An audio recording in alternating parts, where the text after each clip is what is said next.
सारिਆਂ ਨੂੰ प्यार भरा सलाम। मैं और मोहम्मद अहमद असी दोनों गोश्त लेने आए हैं।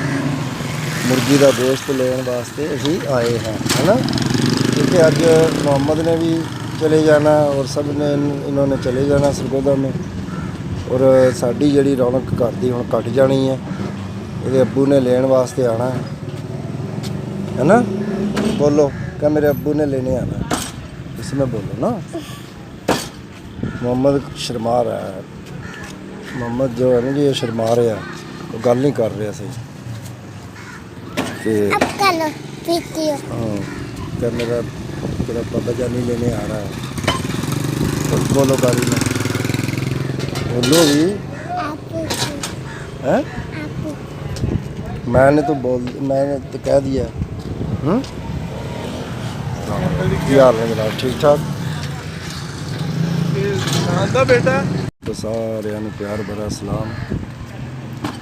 मैं और मोहम्मद अहमद असी दोनों गोश्त लेने आए हैं। मुर्गी का गोश्त लेने वास्ते असी आए हैं, है ना।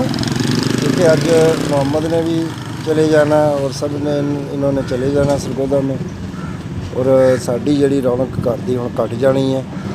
ये अब्बू ने लेने वास्ते आना है ना। बोलो क्या मेरे अब्बू ने लेने आना है, इसमें बोलो ना।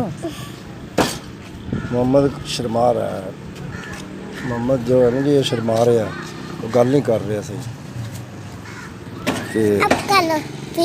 हाँ, क्या मेरा तेरा पापा जानी लेने आ रहा है, तो बोलो गाड़ी में बोलो भी है। मैंने तो कह दिया। क्या हाल है जनाब, ठीक ठाक।